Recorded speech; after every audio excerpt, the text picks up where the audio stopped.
Okay, Juan, we are going to begin now.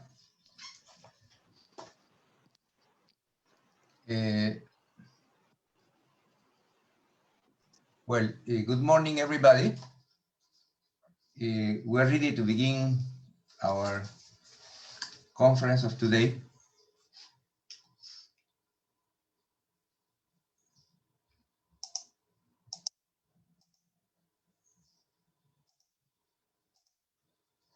First, I will introduce briefly Professor Wang Shensu.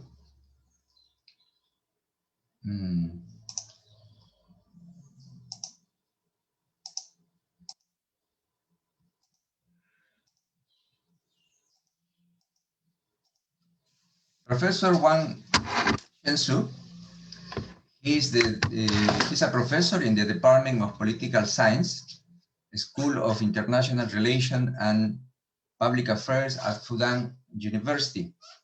He has been before associate professor of the School of Contemporary Chinese Studies at the University of Nottingham. Before, he was also a senior researcher in the China Policy Institute, the School of Contemporary Chinese Studies at the University of Nottingham, and also he has been a research fellow at the East Asian Institute of National University of Singapore. He got his PhD in political science and higher education in the University of Michigan. Also, he got a Master of Art degree in the University of Alabama. He studied his bachelor's degree in Renmin University in China. Professor Wang Shensu is a very well-known scholar in Fudan University in China, and I have read his articles. Of course, he has written several books, but I regularly read his articles in South China Morning Post, one of the most important newspapers in East Asia. And also, I am very happy to have Professor Wang Shensu because he's from Fudan University, and Fudan University in the year 2018, they created a Latin America University Consortium, where there is Fudan University, was one of the most important universities in China, and 13 of the most important universities in Latin America. And San Marcos National University is also a member of that. Professor Wang Shensu, he will give a talk about the theme of China political system, responding to giant crisis. And we'll have some comments later after Professor Wang Shensu talk of Ambassador Juan Carlos Capuñay and Juan Diego Zamudio, both of whom are members of the Center of Asian Studies of San Marcos National University. This is the first conference that we're presenting in October. The Center of Asian Studies was created 2 years ago, and we are conducting a series of conferences. And really, we're happy to have in this opportunity Professor Wang Shensu here. Are you ready, Professor Wang Shensu? Yes, thank you, Carlos. Let me try to turn on the screen, my PowerPoint. But when I just did that, I was disconnected for 2 or 3 seconds. So I don't know whether now I tried again. Hopefully it will work. But before that, let me say buenos días. Y a mí me gusta mucho. Me gusta mucho hablar con mis amigos de Peru. It was great. I had a wonderful trip to San Marcos University 2 years ago, I believe. And I certainly hope we can continue with the Fudan Latin American University Consortium. And by the way, congratulations to Center for Asian Studies of San Marcos. It was announced when we were there, so we are very happy, and we will get to support your center as much as possible. Now, let me try to turn on my PowerPoint. Okay, now you can see my PowerPoint. Yes, clearly. Okay, good. Thank you, Professor Aquino. You mentioned you actually read my articles in the South China Morning Post. I'm very flattered. That means I should keep on writing because sometimes when I write, I'm not sure whether people really read those papers at all. But because you tell me now, so I will keep doing that. I don't write very often, maybe once every, maybe 3 or 4 times a year, or maybe even less than. But when I have something I want to say, I try to write and send it to some papers. I will try to, actually, I want to publish some newspaper articles with Peruvian or Latin American newspapers, so we can try that. Okay, so my topic is to discuss China's political system and how the Chinese political system responds to a major crisis when the country faces big crises. How does the system respond to crises?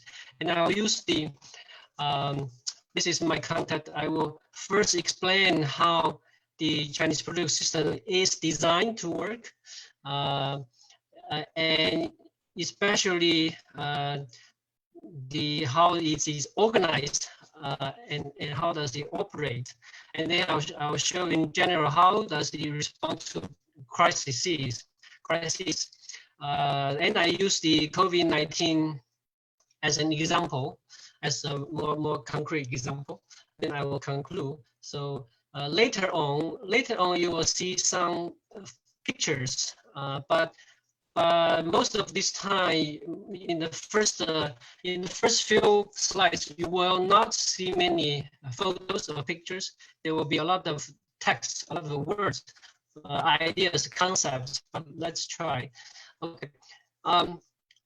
When I returned to China several years ago, 4 or 5 years ago, I start to realize, many Western, especially European, American scholars, journalists, reporters, they see China as an anomaly. As an anomaly in terms, it is not is against the normal idea that a modern country needs to have marketization and so-called democratization. I start to realize China is seen as abnormal because the definition of democracy is very narrowly constructed by the Western theorists. So what I have tried to do is try to build new conceptual frameworks to allow us to think about political systems other than using the term democracy or non-democracy. So today I will show when we try to understand a political system, we should not, when you talk about democracy, people always talk about election, about parliament or Congress, and I would say, actually, these are the less important institutions. The more important institutions of a political system are in the ideational level. I think we have to first understand, really, for a political system to work, what are the fundamental beliefs? What are the fundamental values? You can call this ideology, or in the American terminology, you can call this the constitutional rules. In traditional China, in the Chinese history, it's really the idea of Confucianism, a very general philosophical value system that's more important than whether you do election or whether you have one party. Okay, then below these very fundamental values, you have some very general principles. General principles regarding what should the government do, how we organize government, or what's the relation between government and the society, and so on. Beyond this, we can talk about what I call the operational institutions. That's really the mechanics, how to organize the political activities. So that include electoral institutions, representational institutions, and deliberation, decision making, policy making, implementation, and so on.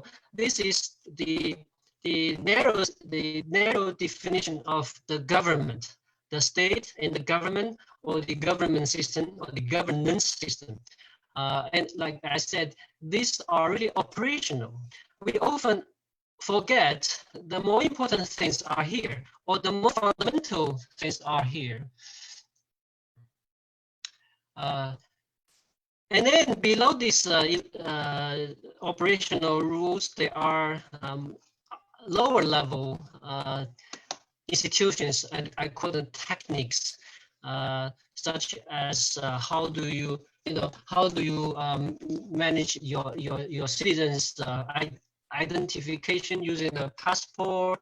How do you monitor people's banking information, so that, for example, if I'm a government official, I have to disclose my income. Those I call them techniques, very technical, very basic level of institutions. So with that, let me try to say how different we think Chinese political system or Chinese understanding of political values are different from a typical liberal democracy. Liberal democracy is good, it's great. I agree. So if you want to understand the legitimization, the fundamental values of liberal democracy, it is about people's rule, about government power belongs to the people. So this fundamental value, I think every modern country support it. Then in terms of the general rules, general political principles or political theories, liberal democracy is about people's rights, about civil rights, about liberty, about accountable government, about representation, about transparency in government, clean government, about government limited power to government. It's about rule of law. So these rules are what liberal democracy is about. Then below this, how do you operationalize these rules? You have elections, you have parliament. So you call this the Westminster way of democracy. When you have a Congress system, you have the American way of democracy, and so on. But liberal democracy is not everything. There are many values, many political principles that liberal democracy does not emphasize. Yeah, liberal democracy does not talk about state capacity. It does not talk about unity of the political community, because it believes really the individual's right, individual groups' right. It believes that political community will be well off if everybody is well off. And liberal democracy does not talk about social economic development. It does not talk about state responsibility. The state should be as small as possible. The state should not be given the responsibility to take care of people, in a sense. So when you talk about responsibility, it becomes a socialist idea. It's the socialist idea that argue state should have the responsibility to look after the citizens. Okay, and liberal democracy does not talk about moral strength of the officials. It believes that everybody is equal in front of the law, and everybody should not be obliged by certain moral standards. And liberal democracy is not about meritocracy. It is about election. It is about people gain position by competition of votes, where people do not get promotion, or government officials do not get promotion because you are judged as a competent, as a capable manager, and it is completely, liberal democracy is completely against hierarchy, although there are hierarchies everywhere. But liberal democracy does not think it is legitimate. Liberal democracy just shy away from any kind of hierarchy. And of course, liberal democracy does not emphasize leadership party. Parties are just to represent people's interests. Parties are not meant to lead the whole society. And liberal democracy is not about state society synergy. We always believe that the state and society are separate, and society and state are in a sense always in confrontation. The social forces should always keep the state under control, or something like that. Yeah, and I probably won't talk about this, but liberal democracy, in every country you have interest group politics, but liberal democracy is actually against interest group politics. It's just like in the United States, very typical. The democracy of people actually is turned into, decay into a politics of interest groups. The interest groups actually hijacked people's power. Yeah, so interest group is bad. It's bad everywhere, but it is very prominent in democracy in America, in European countries, but it is not the principle of liberal democracy. So I am just to show, we take it for granted that democracy or liberal democracy is the best kind of government, or is the only correct way of government. But if we look carefully, there are so many important things that liberal democracy does not emphasize. So what about China? There are ideas of democracy in China. There are beliefs that government should be for the people. So I call China, in terms of the ideational, in the Chinese political system, the ideational components, I call it China a socialist people's republic.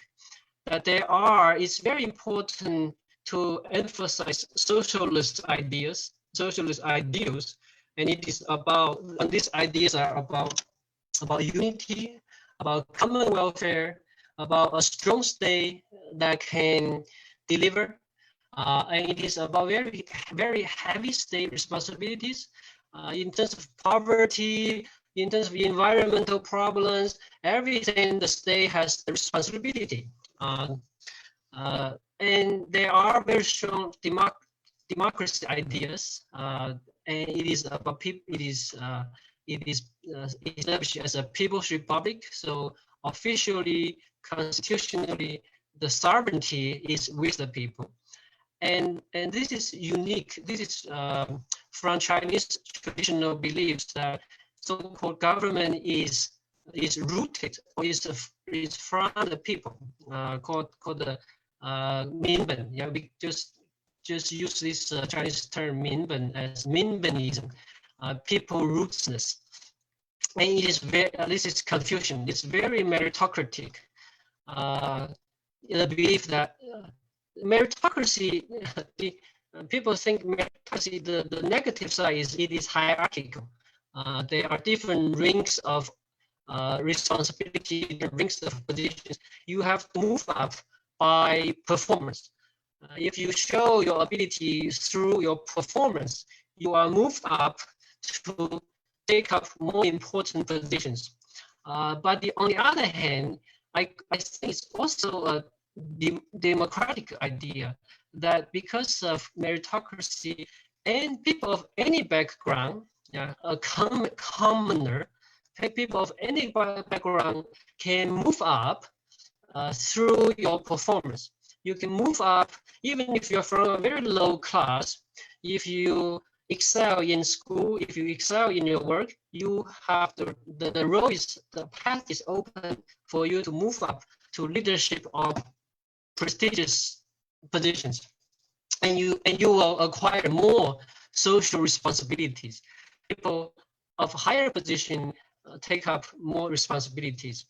So the Chinese government, the current people's the Chinese Communist Party, call its own government the government of the people, from the people, in the people, and for the people. So some of you probably know this scholar in Taiwan. His name is Yunhan Chu, C-H-U, Chu. And he always say, if you say China doesn't have direct election, so it is not a government by the people, but at least it's very clear it's a government for the people. And then Carlos, because you read my South China Morning Post article, you know what I said, the party is together in the people. So, and then there are very strong ideas of republicanism.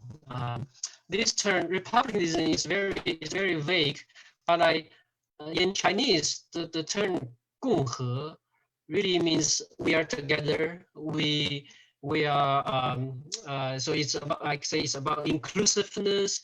It's about ethnical harmony, ethnical integration, and so on. So how do we know this? How do we know the Chinese political values? You have to interpret the government policies, government documents, and the general political discussion in China. So to be these slides will lead to my later discussion of the responses to crisis.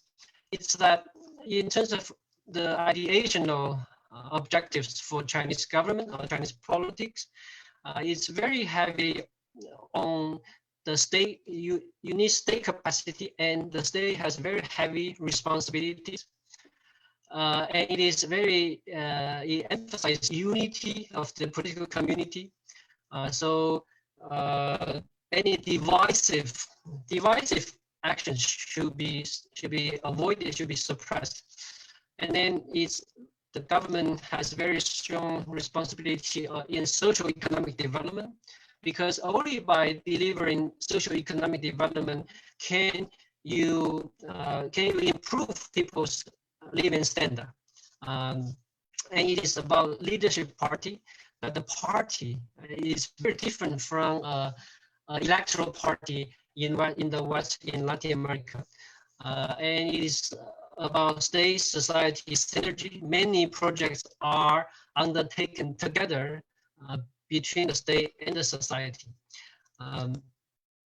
Now, operationally, this part, I think more people know about this part, about, there's a party, and the party has many, has its organizational charts, and so on.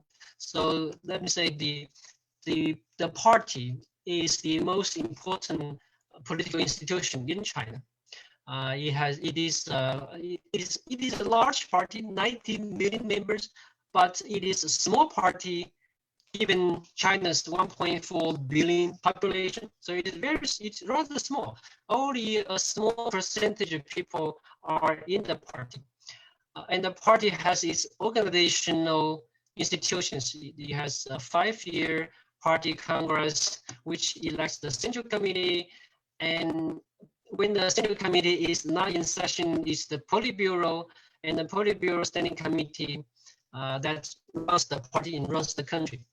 And you have different party departments, and then every region, in terms of the province, in terms of the cities, counties, township, every region has a similar party structure. And then in government ministries, in bureaus, in companies and universities, you have the party organization. If you have been to Shanghai, you know what this is. Yeah, this is the the site where the party had its first Congress, 1921. So because the party's leadership, and this is something Western political science does not understand, I call the system a party-led constitutionalism, because there is a constitution, and the party the party takes the constitution seriously. The party can revise the constitution, but once it is set, the party operate within the constitution. But still, the Chinese Communist Party is the most important institution, and you have a National People's Congress system. You have the government, the State Council, or the State Council, which is the cabinet in the Western terminology, and the People's Congress. Both are under the party's leadership, and you have a provincial system. This is important because a provincial system is different from a federalist state, and I'll talk more about this. So the official phrase China uses is called People's Democratic Dictatorship. This is very hard to make sense, but just I use this term, party-led constitutionalism. These are some sites in Beijing. That's Zhongnanhai. This is where the Zhongnanhai is where the party center and the State Council is, and that's the map inside Zhongnanhai. This is the gate you just saw. Yeah, this entrance is here from the southern entrance. Once you enter this compound, it's separated into the middle sea, the Zhonghai, and the South Sea. And the party center is at the South Sea, and the State Council, the government, State Council is in the Middle Sea. And that's where you see from the air, from the air. Another major element in the operational system of China is the so-called line block dual governance design. Li Butho, this very famous China scholar in America, he didn't call this because this Tiao and Kuai line block structure is quite well known in China, but it was less known in the English world. So he basically explained this to the Western literature by calling it the Tiao and Kuai system, meaning in any government agency, any party agency in China is subject to two lines of control, two lines of authority. You are subject to the direction or control of the upper level government, and you are subject to control by the government of the same level. So the control from Beijing to down, that's called the line control, is functional. For example, any bureau, any provincial bureau, or like we are in Shanghai, if the Shanghai any government bureau of Shanghai is subject to control by the Shanghai municipal government and by the central government in Beijing. This is probably quite unique. There are some vertical. There are some area of government that's only controlled vertically, such as the central banking system, food and drug safety. Those regulations are subject only to the central government, but most of government functions are subject to dual control. So the Shanghai Bureau of Environment is subject to the control of Ministry of Environment in Beijing, and also subject control to the Shanghai municipal government. So it's the party state, the party and the government system that ensure you have a vertical integration, a national integration of all the regions, of all the local level government. So let me quickly talk about the regions or blocks in China.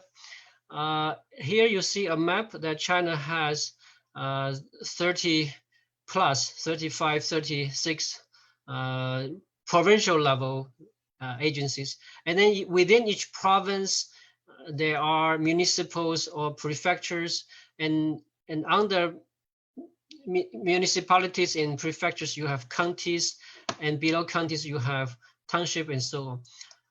The regional government, the regional party state, let's say, the regional party and government is responsible for maintaining local affairs. It does things within the larger, if you are a provincial government, you manage your local affairs within the national context. If you are a municipal government, you manage your city within the provincial context. But every region, every area has differences in terms of capacities and the local constraints. How able are you to implement something, to develop something? It's different across places.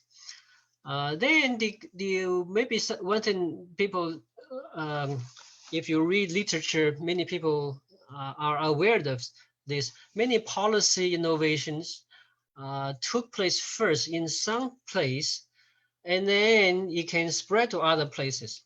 This way, because you have a large country, different places, different innovations can emerge, and the better ones will be adopted by other places or by the national government.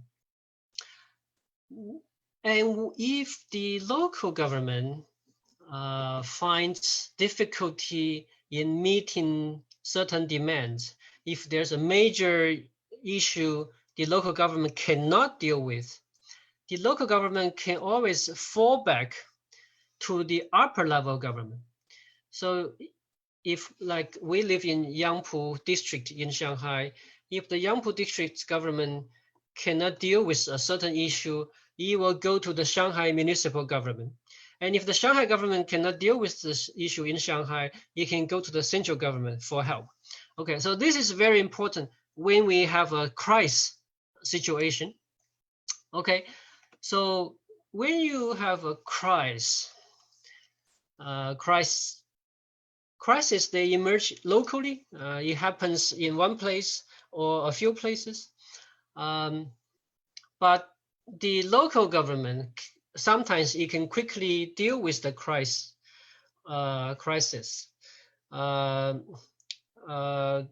Or if the local government is unable to deal with that, or if the crisis is too big, is too severe, the local government often fail to deal with that, then the local government will come in to help.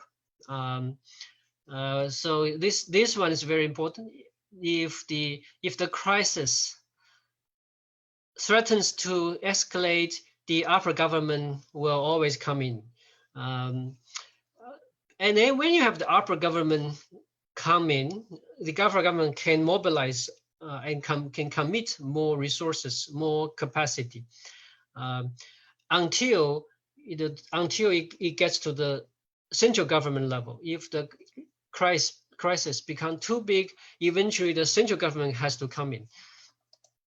So what would be the giant crisis or a giant event? I define giant event or giant crisis as happenings that require the national government, the party-led national government, to directly manage. So once a crisis becomes a national crisis, a giant crisis, the national government will directly take over. It will, at that time, the local government, the provincial government becomes supporting. It only supports the national government to deal with this issue. So this includes events such as the 2008 Olympics, because it is a very big event. It was actually the national government, although it was hosted in Beijing, it was organized and managed by the national government. And the 2010 World Expo, and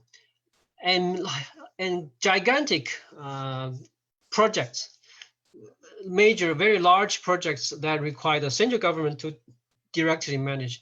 And disaster relief, we will see the flood in 1998, and then large earthquake. This will be crisis that the national government will directly come in. So whether it is considered a giant or not, it depends on the polity or the country's ideational sources, belief system. Okay, so when the central government decides this is a giant crisis, the central government and the party center will come into lead.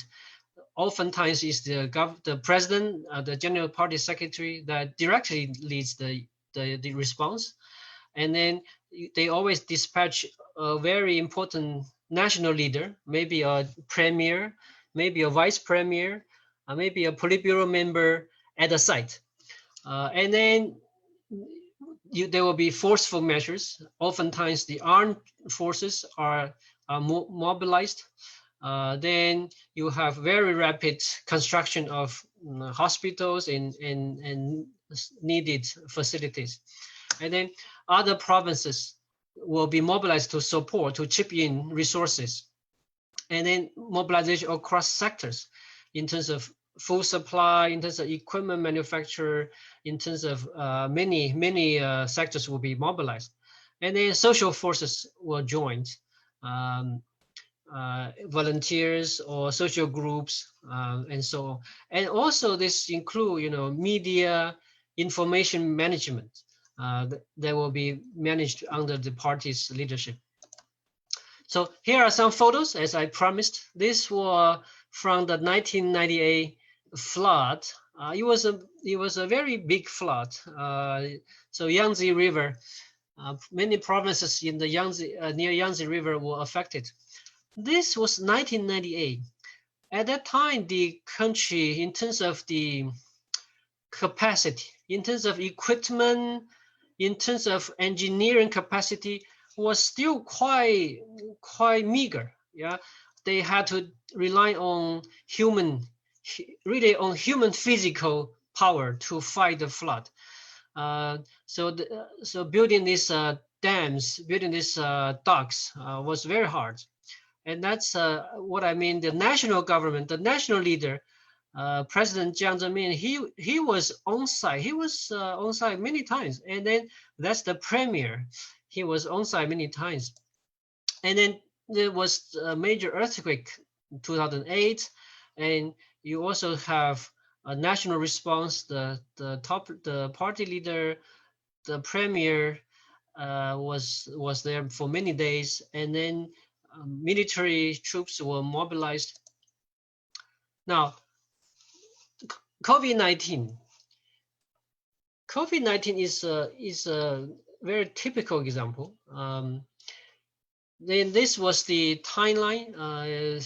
Cases start to emerge in December, and for some time it was unclear how severe it was. Whether how deadly it was unclear. But by mid-January, by January 17, now the central government has the information, has the complete information that this is very serious, and things are already quite bad on the ground in Wuhan city. So the central government, central leadership on that day decide this is a giant problem. This needs a national-led response, and very quickly very big measures were taken. Wuhan was locked down. This is 20 million, sorry, 20 million population city. At that time, everybody was ready to travel home for Chinese New Year, and then governments announced that no one can leave. So you have to have a very strong government, very forceful measures to make sure this really happens.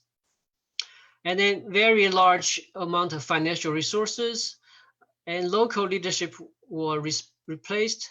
And then every other province, it was the time I went back to my hometown to spend Chinese New Year with my family, with my parents. And then everyone, by late mid-January, every place was locked down. So for, let's say, for 14 days, no one can leave your neighborhood even. And then you have a lot of interagency, inter-province efforts that mobilize medical engineering, logistics capacities, and manufacturing. Yeah, the medical supplies, living goods supplies. They have to be manufactured and delivered to Wuhan and to every place. So this example was better known that very quickly 2 hospitals were built, and then you have large number of medical teams coming from other provinces, from Shanghai, from my hometown. Every province sends medical teams to Hubei province, and it is.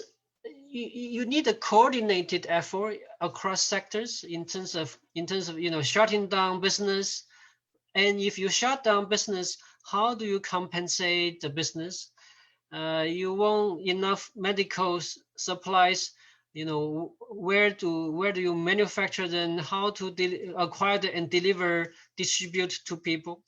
And if you want to close school, you go online.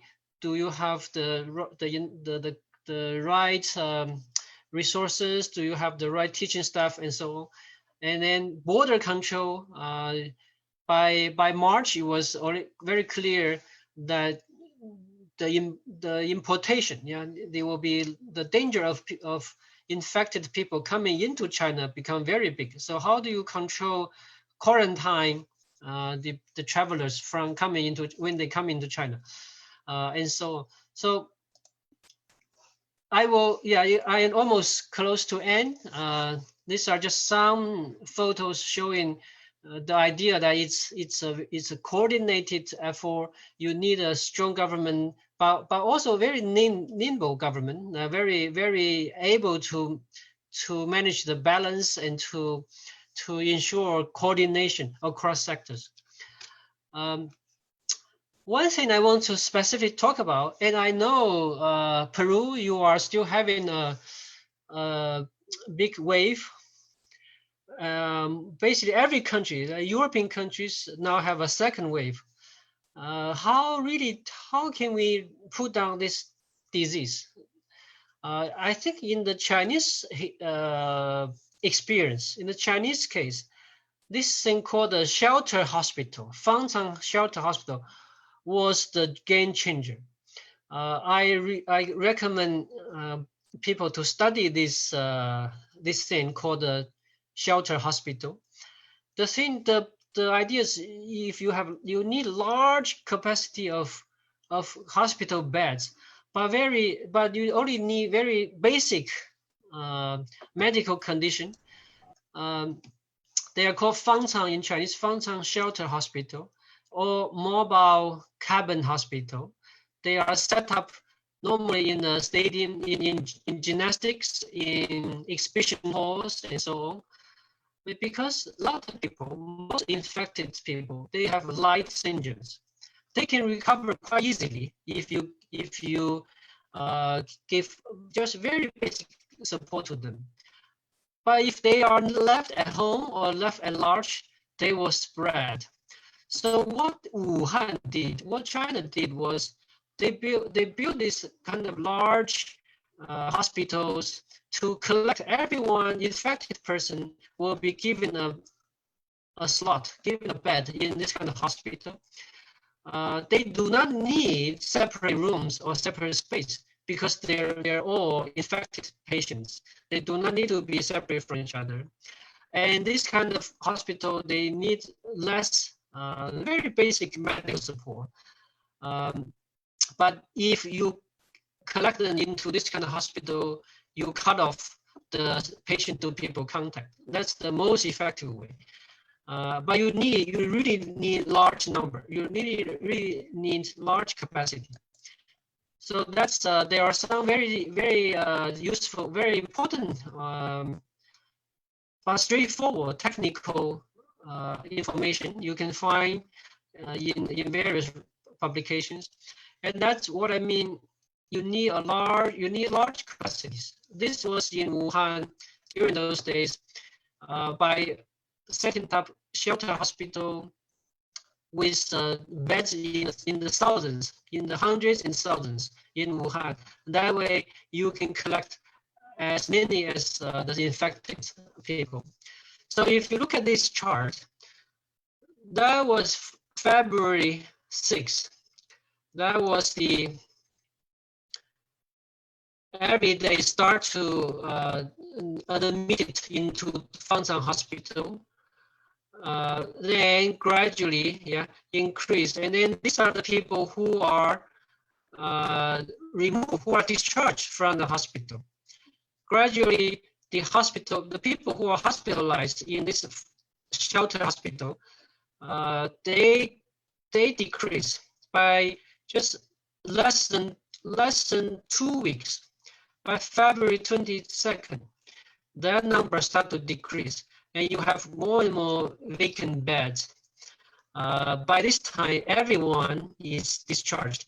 So just barely in 1 month, February 6th, this is in Wuhan. At that time, tens of thousands of people were infected, and in 1 month's time, they are completely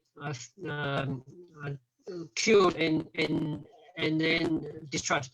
Some of them are moved to. By this time, they can be moved to the real hospital. The heavy people with strong symptoms, they can be moved to the proper hospitals. Okay. So let me conclude that I think when we talk about political system, when we talk about China's political system, we often forget that the Chinese ideas about politics, the fundamental beliefs, they are very important, but we often overlook. We often look at, because it has only one party, so it must be a very repressive, non-open, authoritarian government. I think that's very wrong. I live in the United States. I study political science in the United States. I compare different political systems. I believe to understand how politics in China works, we have to take China's political ideas seriously. And then in terms of operational parts, it combines national and local rigors through line and block mechanics. And when you have a giant crisis, the upper level government ensure you have enough mobilization and enough commitment, and that will lead to results. I will stop here. Muchas gracias. Thanks a lot, Professor Wang Xinsu. Very interesting exposition about the China political system and how it is responding to some crises, especially the latest COVID-19 problem that have allowed China to be the country whose economy is growing again because the pandemic is mostly under control. Well, we have some questions, but first we're going to give the floor to comments by two members of our centers. First, Juan Diego Zamudio, please, go ahead. Yes, thank you. Thank you, Professor Aquino. Thank you, Professor Wang. Hi. Nice to meet you again. We met Hello, Juan. in Shanghai. ¿Cómo estás? Muy bien, Professor. So interesting, Professor. I would like to comment that yes, China is so far away. Difference between in China and in Wuhan, no? How they can block the virus, the spread of the virus in different countries, in different cities near to Wuhan. I think it's why the structure of the government and the politics of the China, also the community, no? The community, the companies. I think was totally different because the manufacturing is different in China. I think in contrast to Peru or Latin America countries, they can respond more fastly, no, more efficiently. But I think in January, in my personal case, no, I was noticed by one professor in Wuhan that they need some help, no, and with a few group of a few people of Peru, we sent some mask, no, to Wuhan. So, but I think we sent a few masks than in comparison to China sent to us now when we have the crisis. No? So I would like to comment. My final comment is to why China is now can manage that crisis or giant crisis that described Professor Wang is the structure, no, the political decision, and how the government can take the crisis or the challenge, no, for different parts. For example, no, the poverty, no, is amazing, no, how they can drop the poverty from to 2000 and now who I think the main difference of in Peru is that we can't do that so easily, no. But I think using the words and experience of Professor Wang, yes, we can take these best practices and to spread like a think tank in Peru, and we can learn about that. So thank you, Professor Wang. This is my final call. 谢谢. Okay, thanks, Juan Diego. Then we have Professor or Ambassador Juan Carlos Capuñay. He has been ambassador to China and other countries in Asia. Ambassador Juan Carlos, please.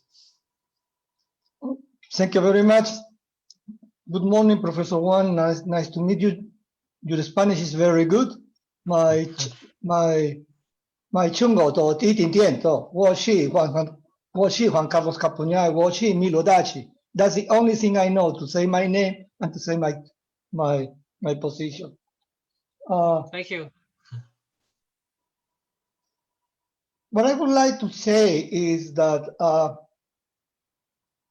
when we talk about China's political system responding to a giant crisis, I would like to make some slight change in the title in order to give it more, a perspective, an international relation perspective, more than, a local perspective. If we talk about the Chinese political system and the China responsibility or China respond or answer to the international crisis, I think it would be very important to understand, first of all, about the evolution of China. Since 1921, July 1st, when the Chinese Communist Party was established, and July 23rd, when the first National Congress was opening, till 1949, when the Chinese Republic was established. 1978, the opening of China, the beginning of the opening of China, and then later on 2016, the last stage of this development, the development from inside, promoted by the President Xi. And I think that it could be very important to understand this whole evolution, this whole process, because that will give us sufficient elements to understand how China responds to the international crisis. When China was when the Chinese Communist Party was established in 1921, China was a very poor country. Almost 70% of the population were in the poverty, in extreme poverty. It was not an organized country like it is now, that you have explained. They didn't have any basic social services, and China was subject of a different occupation that affect its sovereignty. That's why the decision of the First National Congress were to fight the poverty,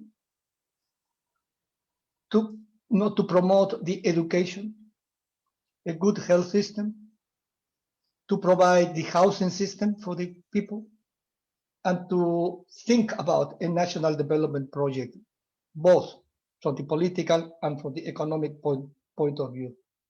These principles or these ideas approved by the party in its first National Congress is still valid today, and is still, the main element of the national development of China. When you see about the Chinese evolution, from my point of view, it's possible to see 4 stages of 4 different times. First, of course, 1949, the establishment of the Chinese Republic. 1966, the Cultural Revolution. 1978, the beginning of the reform. And 2012, what the President Xi called development from inside, development from a offer side, development to the demand and offer development. But besides of these main dates or reference dates, I think that it's also very important in order to understand the evolution of China, to mention about some of the main events, some of the main political events of China. I would like to mention the 11th National Congress of the Chinese Communist Party in 1977. The third plenary in December 1978 was the opening, or was the beginning of the opening of China, was the beginning of the reform. China confirmed, or the Congress confirmed, the unity of the Republic, what you mentioned, the importance of the unity in the functioning of China. The Congress in 1977 confirmed also the interaction between the party and the Republic. Today, you cannot understand the evolution and development of China if you don't understand the evolution and development of the party. Both of them go together. The Republic reflects the evolution and the development in the thinking of the party. The Congress also in 1977 they approved the main line of the strategic framework for the economic and political reform. Those days is in 1978. It's the very famous word, the very famous say of Deng Xiaoping, that when he mentioned that it is important for the nation, or it's important for the Republic to promote a better understanding. Doesn't matter which color is the cat. The main thing is that the cat has to know how to catch, the mouse. That's reflect, the changing in that moment of thinking of the Republic. And also, if we would like to understand today, the capacity of or the structure of the answer of China to any international crisis, it will be important to see that during this evolution there are four main thinking or four main ideas or doctrines that they will have to be understood. First of all, the original one, the Mao doctrine, the Mao thinking, that was in 1921. Then 1970s, the then belief or the opening.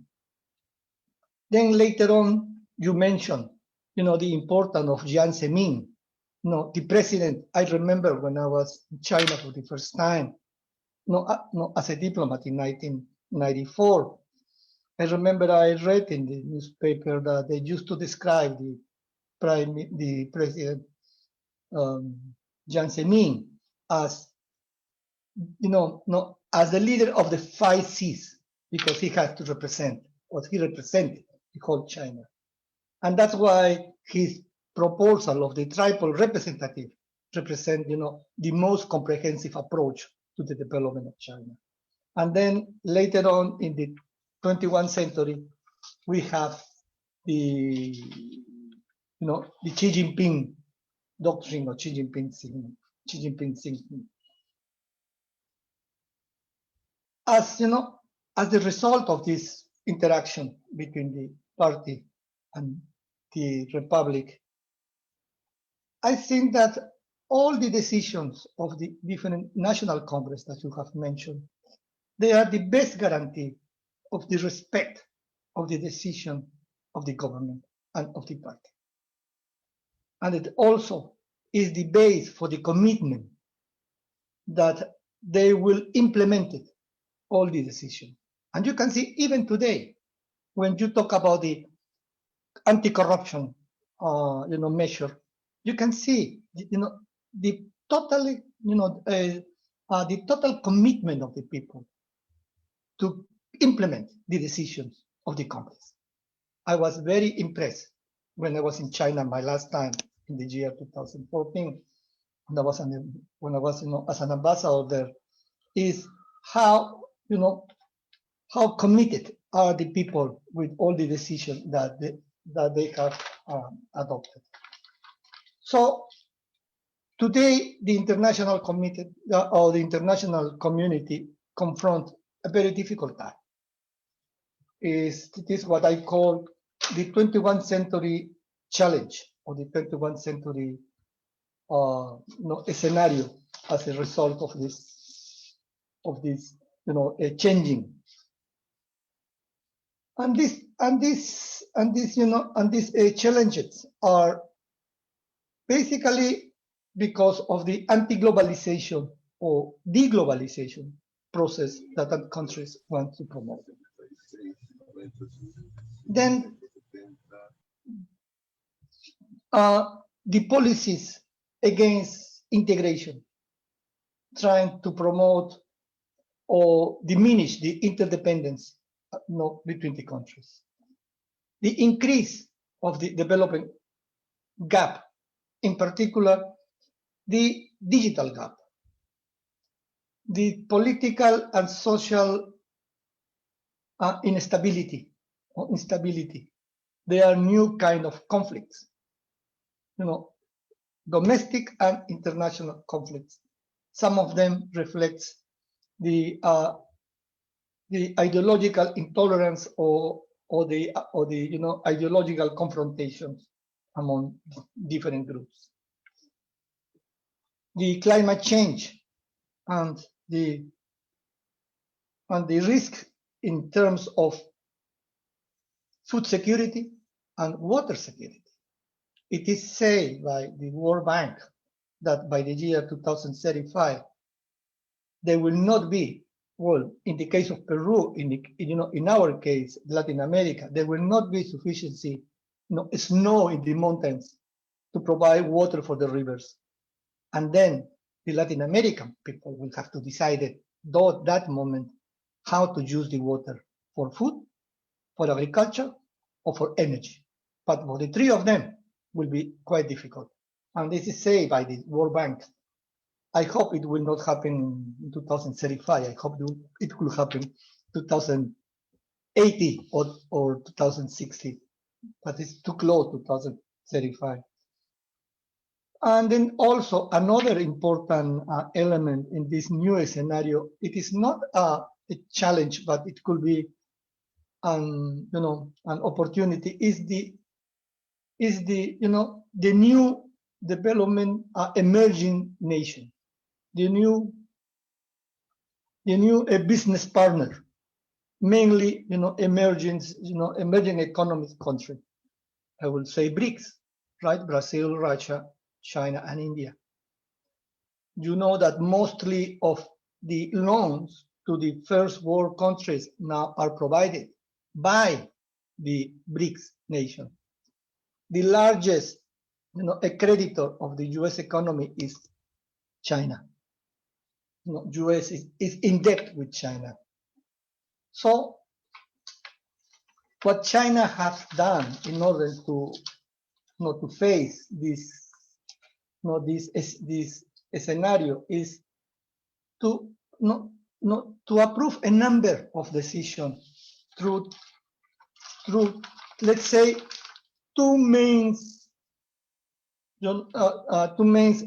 bodies or two main instruments of the 21st century. One is the 13th quinquennial plan, and then the 18th National Congress of the Chinese Communist Party, between before 2012. And when they were talking about the 13th the 13th quinquennial plan, China will talk it again about the eradication of the poverty. But now it's not 70% anymore. Now it's 5%. And it is supposed to be zero by the year 2021, when the end of the quinquennial plan.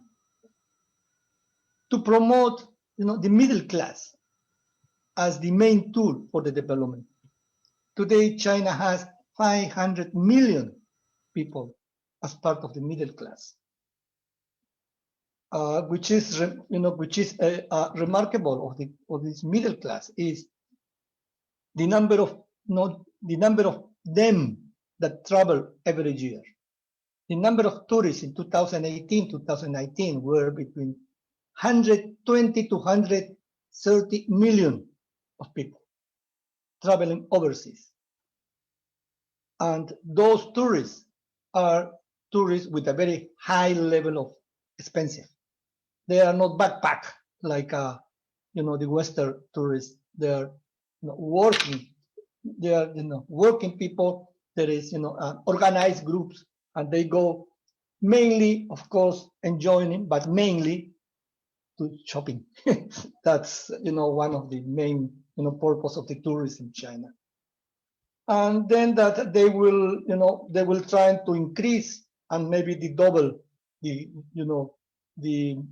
main economic magnitude or main economic a dimension of China. Let's say the personal income or the national growth. Then we have the 19th National Congress of the Chinese Communist Party that is, in my opinion, the key element in trying to understand the modernization of the modern China. The 19th Congress identified certain priority areas which are the same, in some way, the same that exist when the party was established at the first National Congress in July 23, 1921. It is, they were talking about a better education, but now they were talking about what the United Nations called the 21st century citizen. Those students who are, fluent or well prepared in science and technology and in language. As a result, today, mostly of the Chinese students are, sufficiently prepared, are sufficiently qualified to, to apply and to be admitted in any international university. Then, the poverty alleviation or the fight against poverty. This is, another area of the priorities. Then anti-corruption and transparency. Then, social inclusion and productive inclusion through the support to the small and medium enterprises. But introducing, innovation and new kind of technology. President Xi mentioned in China during the Congress that China will not be the factory of the world anymore. China will be the lab of innovation and new technology. And he preached a call to the small and medium enterprise to join the private sector of China and go overseas, take partners in overseas. But take partners not only to go and invest, but also to promote the bilateral economic relation between China and those countries. That's why at the same time, for the first time in the world, an import international fair was created. Now it's functioning in Shanghai. It is not an export international fair, it's an import. The exporter goes to China to present the products for Chinese people to buy. They also create a special fair for services because they know that it's not the factory anymore. Now China can provide services. China can provide new technologies. And also new models for the trade were introduced by the Congress. B2B, B2C will be the center for the new kind of trade. And today, because of the COVID, it is, B2B and B2C is more important than before. And also, the Congress reaffirmed the importance of the connectivity and integration. Basis on the 2013 proposal of President Xi of Belt Road Initiative, right? The One Belt, One Road Initiative proposed in Turkmenistan in 2013. It is important because BRI is a comprehensive concept. It is not a single model to follow. It has into account the needs and the priorities of the countries that are part of this initiative. It is, it is a way how China opened and how China is trying to contribute to solve this international, crisis. And also, they confirm the importance of the special economic zone established for the first time by Deng Xiaoping in 1991 in Shenzhen, and creating what they call now the coastal economic zone in order to connect the coastal city with overseas. And I think from my point of view, or from point of view of Peru, there is another project that related to this economic zone, which is very important for us. It is the great, is the area of the Great Bay Initiative. The Great Bay Initiative is Hong Kong, Macau, Guangzhou. Peru has the largest Chinese descendant, population, Chinese descendant in Latin America. And I have read once that it is the second one in the world. Most of them are from this area, from Canton, from Macau from Hong Kong. I hope this great area initiative will promote a second migration to Peru. But this time will have to be innovation migration, new technology migration, investment migration, because the people migration is already took place in 1847, 1849. But now perhaps, with the new technologies, the new kind of relation will be different. And, what is impressed of this, of that project I visited in 2018 is the Suhai Bridge. The Suhai Bridge started in Suhai City and goes to Hong Kong and to Macau in 1 hour. If you go by train, it will take 5 hours. If you talk by, you have to go by train and boat. It will take 5 hours. Now you can go the 3 cities in just 1 hour, which is, incredible and remarkable. The Belt and Road Initiative indicates, is based on the, a connectivity, physical connectivity that,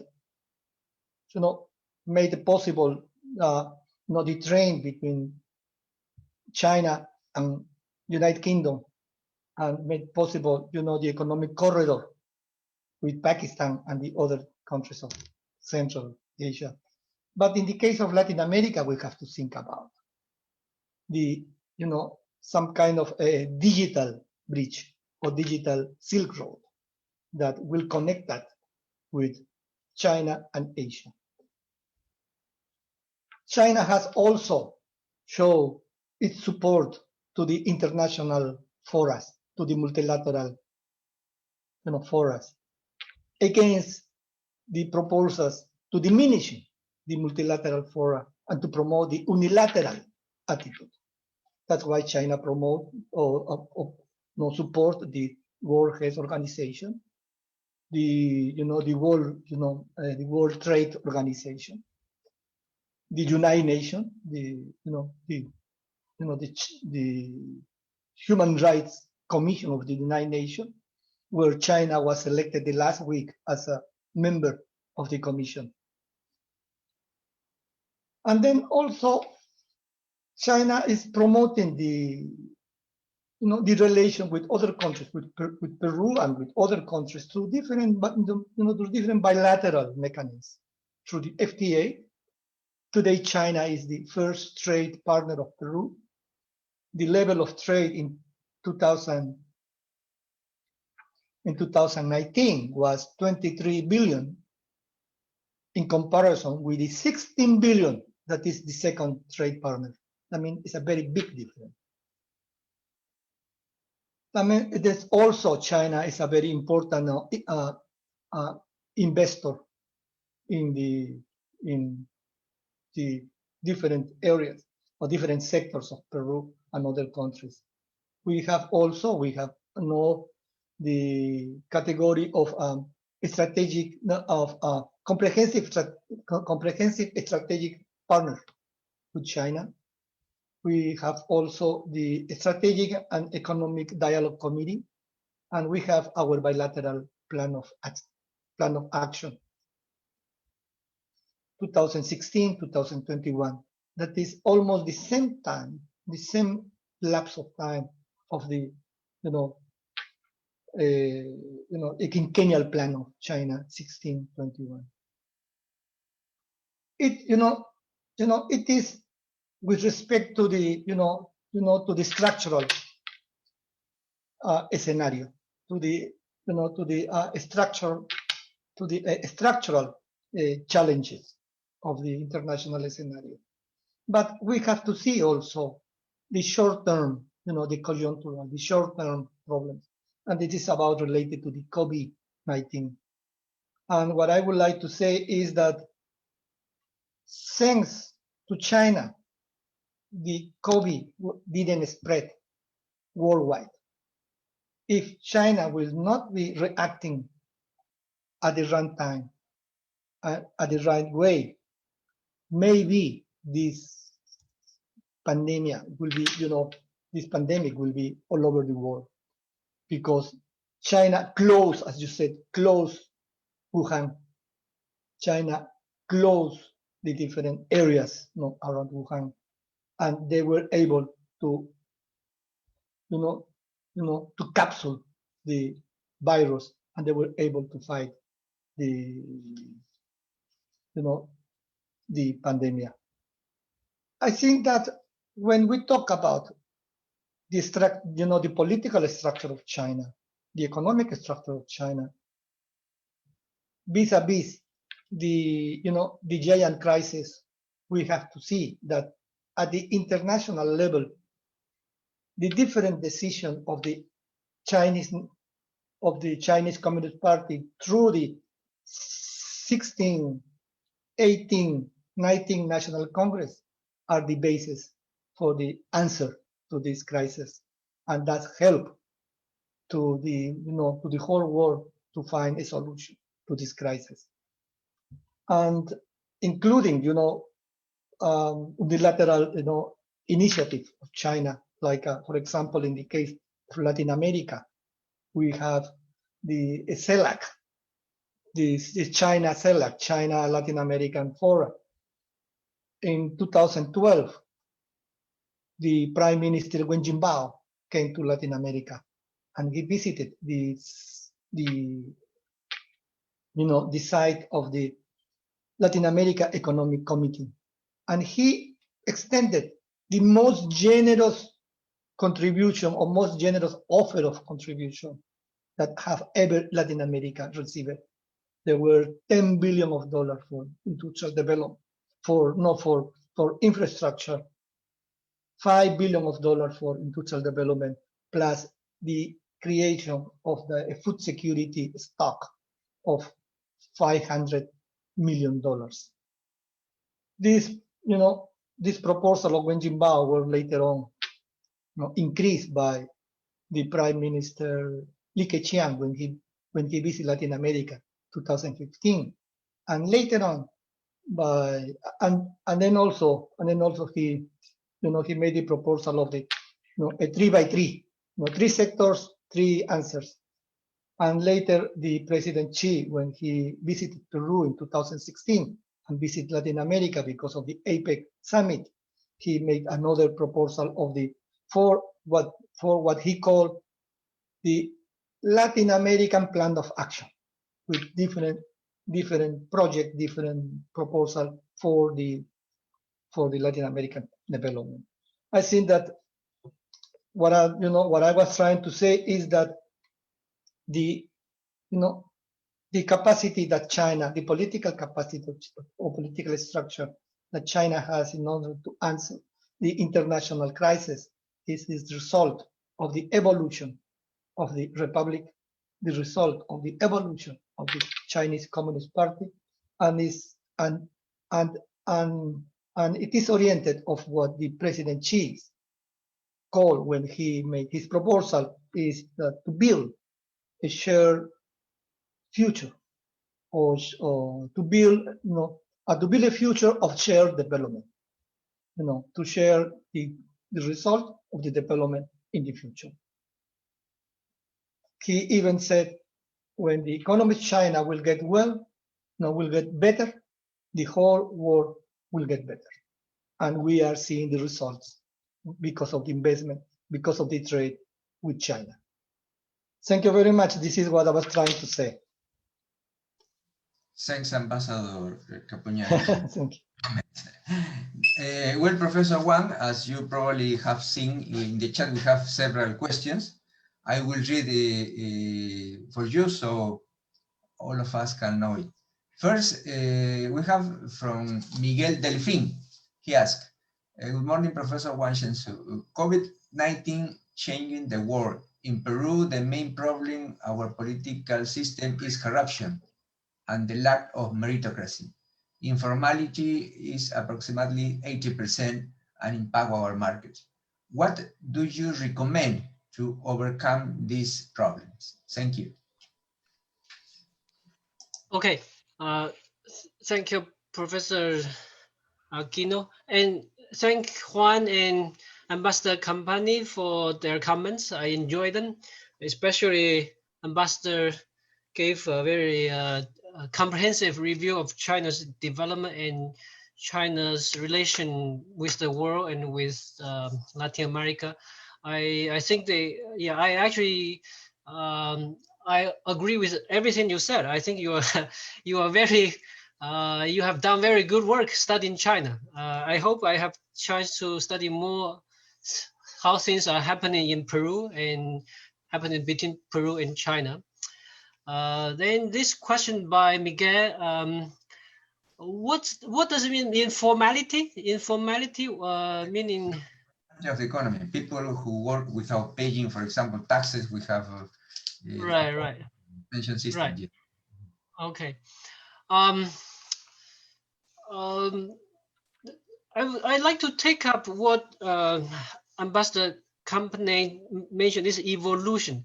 I think the way China can deal with Wuhan crisis is partly because China has, from 1978, China has traveled a very long distance in terms of developing the economy, in terms of the economic, technological, medical capacity. This last 40 years, China's capacity in terms of maintaining an economic, maintaining a healthy economy, in terms of responding to crisis, have increased dramatically. Had this been in, let's say, 2004, China had SARS, it would have been different. This year, because after 2004, the public health system, mostly I think it's the economic capacity in terms of medical production of medical supply, in terms of constructing hospitals, in terms of delivering the living goods and so on. So I have to say we are lucky this time because there are important capacities that's already there. So looking at Peru, it kind of, in some aspect, it kind of reminded me of China, say, when I was young in China, living in a little county town in China. The economy cannot employ everyone. Many people didn't have jobs, or many people have jobs but we have very low pay. So it will take time. It will take time for you to build an economic foundation and then gradually upgrade your economy, and then more people can be involved in the formal economic sectors. And what Ambassador Company was saying is we hope China can be of some support in terms of bringing investment to Peru, in terms of increasing trade between Peru and China. Maybe I just move on to the other question is about how to deal with pandemic in Peru. Like I said, I really believe the shelter hospital is very important.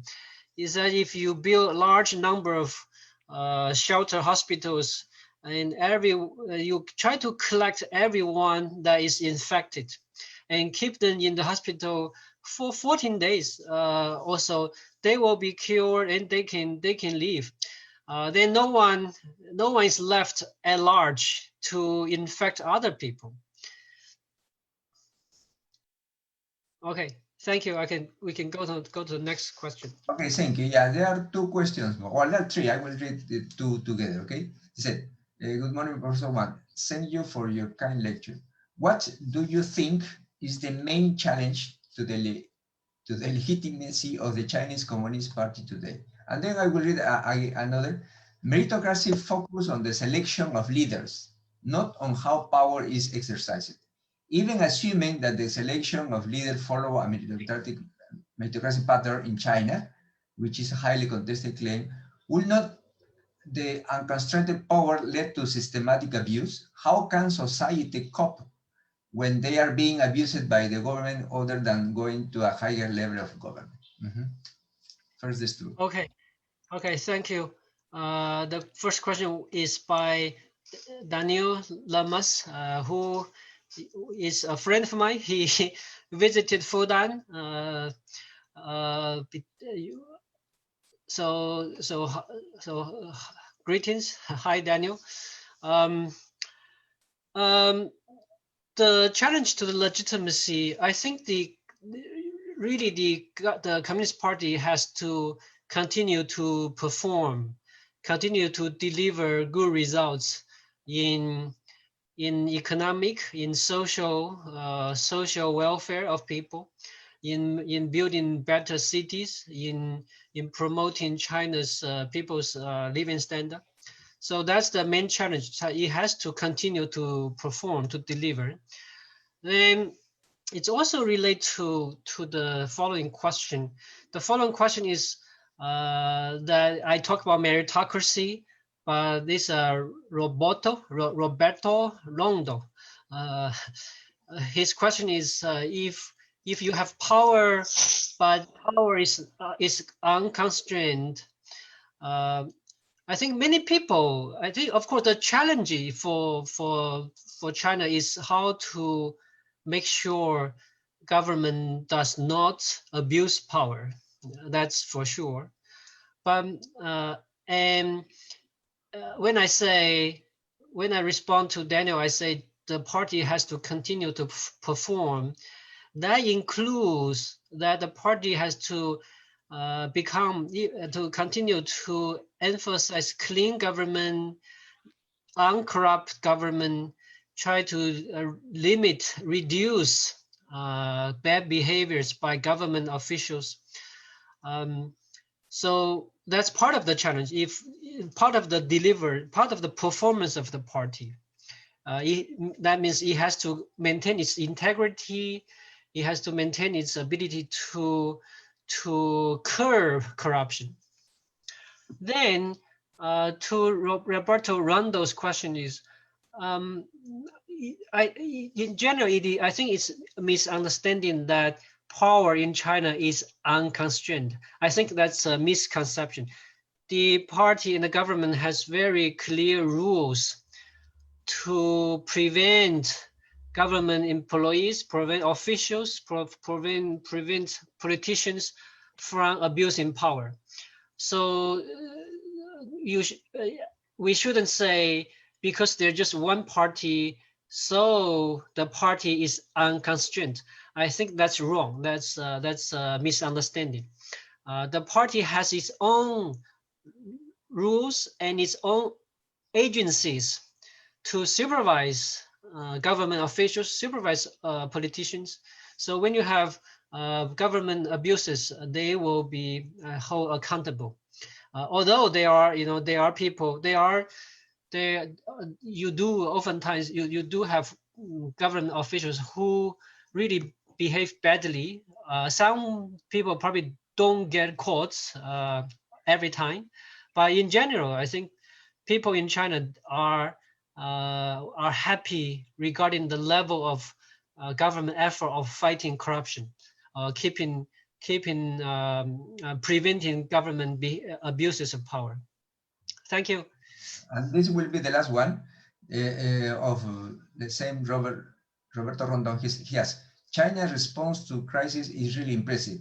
The political system can mobilize society as a whole toward a goal in a very effective manner. However, there seems to be several problems that sometimes arise by those mass mobilization campaigns. For example, duplication of effort, corruption, waste of resource. How the system can better deal with the problem of efficiency, as opposed to just effectiveness. Okay, thank you, Roberto. This is a very good question. I will give you an example in terms of what you mean. Let's say duplication of efforts, or sometimes you overdo. Let's say in terms of this controlling pandemic, from from February, every one of us, like myself include, every day I have to report to my university my body temperature. Every day I have to do that. I have to, if I leave Shanghai, I have to report which city I'm going to. When I come back, I have to report. If I travel to a place where there is pandemic, I have to stay 14 days at home. So these efforts, for some time, we feel are too much. We feel, for the last 3 months, 4 months, China has been quite okay. Why is the university still so strict? And then just 2 days ago in Qingdao, suddenly they had about 8 cases, and we just don't know where they came from. Probably Qingdao is close to Korea, to Japan, so you have some imported cases that were not caught when they coming into China. So then you realize it is still useful to overdo something. But in general, I think you are right. This government, when it can mobilize society, sometimes there's the danger of overdoing. There's a danger of duplication. But I think the bottom line is the government can adjust. If we report, if people on the ground respond, and then the government can decide, let me say the government decision-making process always is open to voices from below. So voices and our demands, or when we say there's something is not right, or maybe we should change this rule, that voice will be transmitted. But whether the government follow this or change the certain rule will depend on government overall judgment. It will take into consideration many different criteria, inputs from different sources, and then it will decide whether it's time to move to a different set of tactics. So the bottom line is, it's not too rigid as many people think. The government system has the space to change and to respond. Thanks, Professor Wang. Well, that's all the question. It is very late, really. We're very grateful, Professor, because I understand it's more than 11 p.m. in Shanghai. Thank you so much for being until late with us. Before finishing, just 2 questions. I remember all of you that this conference is recorded, and it has been transmitted online by the Facebook page of the Center of Asian Studies, so you can see it again. And also on November 6th, we're going to celebrate the 2nd anniversary of the creation of the Center of Asian Studies, and we're inviting you to that event. Of course, we're going to publish the detail later in our Facebook, and I will going to send you, all of you, an email remembering that, okay? So thanks again, Professor. We're really very happy to have you. I remember years ago when you were here in Peru. I hope when everything is over, this pandemic, we can have you here, or I can visit Shanghai again. Sure. Yes. Okay. Okay. So buenos días, everyone, and hasta luego. Bye bye. Gracias a todos. Estamos en contacto. Cuídense mucho. Gracias, Carlos. Chao. No, gracias, Juan Carlos. Gracias, Juan Diego. Gracias, doctor. Gracias.